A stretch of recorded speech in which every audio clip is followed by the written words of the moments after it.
What's up, Trojans? So week 1 of the 2024 NFL season is in the books, and the Giants played like absolute trash, and I'm used to it at this point. They unfortunately played infinitely better than last season. I cannot stress that enough. Infinitely better than last season in a 28-6 game. That is infinitely better than 40-0 that they started last season. So, hey, we might still hit 8 wins, which is what I would have predicted before the season started. And yes, unfortunately, I did want to make a video detailing exactly how I thought the Giants would have 8 or 9 wins this season. Didn't quite get to it. Things happened. Oh well. The only other video I would have wanted to make is about Saquon Barkley and Joe Schoen in the offseason, because Hard Knocks really revealed that Joe Schoen was the bad guy, which is what I would have thought initially, but then some other reports came out where Saquon Barkley just refused to negotiate. That is not the case at all. Saquon Barkley's agent, according to Hard Knocks, was fully in at 12.5. Joe Schoen didn't want to do it. He wanted 12. So yes, the Giants and Saquon Barkley's relationship literally blew up over $500,000. So, going into this season, the Giants actually had a decent replacement for Saquon Barkley. I thought Devin Singletary played well enough today to be a replacement there. It's funny that he wears the same number, too. Another guy that I think played well today, that was a new guy replacing a Giants free agent that left, was Dru Phillips. Came in, second-round pick. He was replacing Xavier McKinney. He played well enough today. Now, the main problem the Giants had today was the quarterback play. Daniel Jones played like absolute garbage. That was somehow slightly better enough to score some points than the Giants were at the start of last season, because the Giants started last season with 0 points. The Giants started last season with 0 points and 6 quarters of NFL football. So, wow, whoop-de-doo. This season, we're starting with 6 points in 4 quarters. That is, I can't stress this enough, infinitely better than last season. I find that absolutely insane. So, starting from the beginning, the Giants started off with a horrible offensive drive. No big deal. We go to defense. Dexter Lawrence is an amazing defensive tackle. He helps us get the ball back. All right. Then, I forget if it was literally that first drive or the next one, but the Giants almost right away got a turnover. Dru Phillips forced a fumble. Bobby Okereke recovered. It's like, all right, Giants should have a touchdown here, and we're about to run the table and take a solid lead in this game and win it overall. Things are going to go great. That is not even close to what happened. Giants fumbled the ball on offense, not literally, but figuratively. Didn't get any yards, really. Had to kick a field goal. Very close to the touchdown zone, unfortunately. I think they were all of like 4 or 5 yards out when they kicked that field goal. But hey, Graham Gano is a solid kicker, so he can make a 20-yard field goal. Good to know.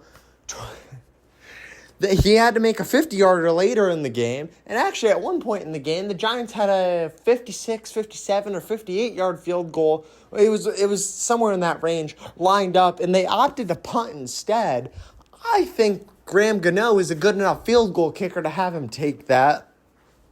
Yeah, at this point, 28-9 is not much of a difference to 28-6, but at that point in the game could have made the difference.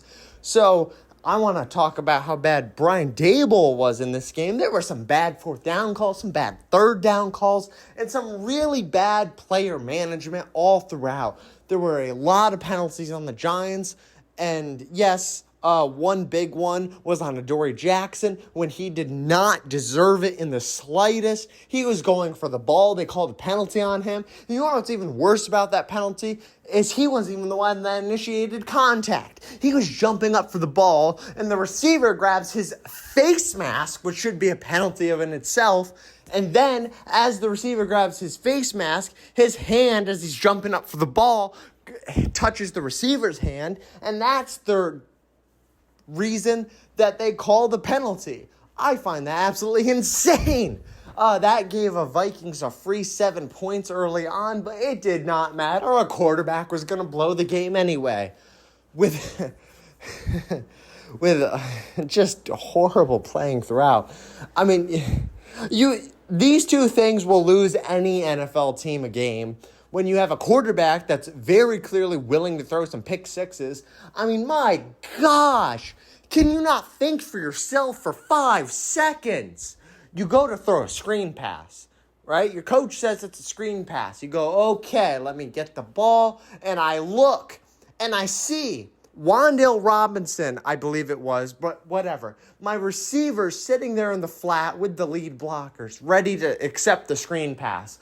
Okay, maybe I go to throw the ball. But then, immediately after, you should see a Vikings player in a white and purple jersey running in to intercept it. Maybe you hesitate. Maybe you throw the ball way too high so no one can catch it, preventing a pick six. No. Daniel Jones, he's an experienced quarterback. So what he does is he throws it right at the Vikings player for a pick six, like the pro he is.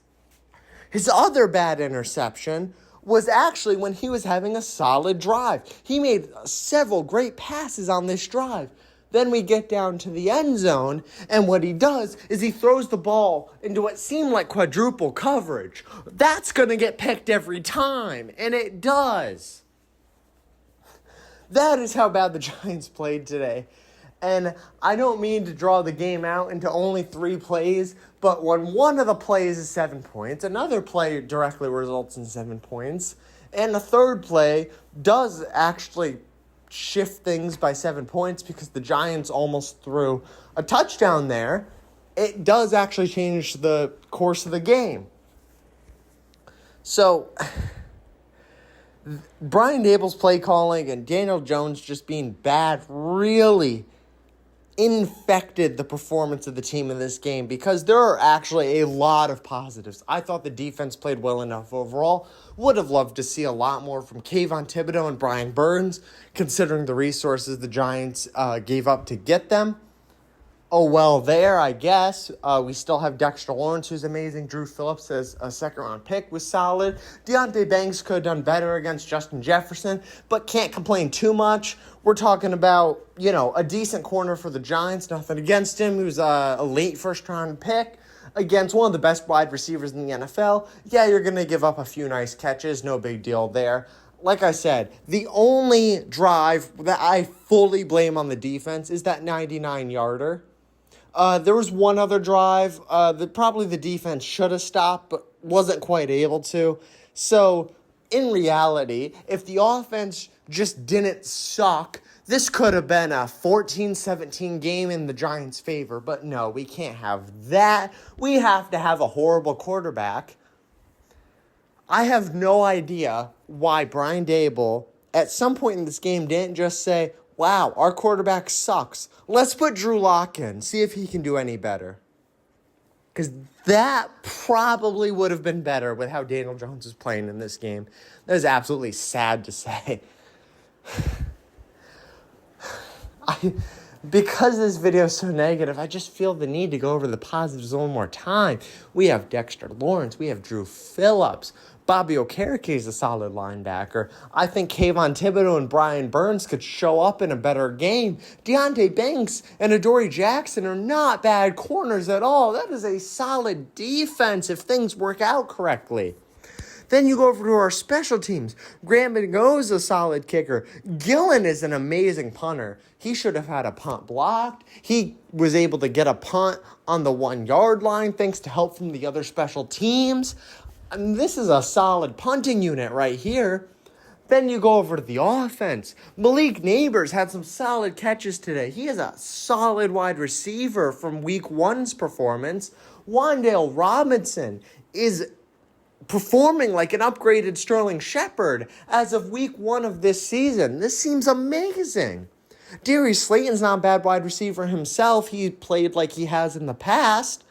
I would have liked to see more from Jalen Hyatt today. Our tight ends were our tight ends. Exactly what you'd expect there. Nothing amazing, but, they dropped a couple passes. But, you're talking about, I think, 2 fourth-round tight ends. What do you expect? Our offensive line actually played fairly well. Andrew Thomas, I think, maybe technically gave up a sack, but that was really because the guard blocked his guy into Andrew Thomas, so the guy backed up, went around Andrew Thomas, and made his way to the quarterback because the quarterback stepped up into the tackle. Well, this is what I mean. I think the offensive line actually played fairly well today. If I have to put this game on anyone, I put the entire game on Daniel Jones. Because if we had a better quarterback, this game, as crazy as it seems from 28-6, is actually a win for the Giants. If we had Sam Darnold as our quarterback, I think the Giants win this game because there are so many pieces on this team that are ready to go. But no, we don't have Sam Darnold. No, we didn't start Drew Lock. No, we started Daniel Jones over Drew Lock and Tommy DeVito, two guys that are on the Giants roster that could have started instead. We started Daniel Jones instead. And yes, I would have started him throughout the entire first half. I would have kept him in the game until he threw that pick six. But the second he threw that pick six, he's got to go. That it was such a bad play that demands some sort of punishment. And I think he should have been benched immediately after that. And Drew Lock could have come in and at least managed this game to be less embarrassing. Maybe Drew Lock could have gotten us a touchdown. And yeah, that's not a guarantee, but no touchdowns is the same as Daniel Jones's no touchdowns. So can't be any worse. All right, that's all I got in this one. The Giants suck this week. Hopefully they do better next week. I think the Commanders are up soon. The Giants have a pretty solid record against them.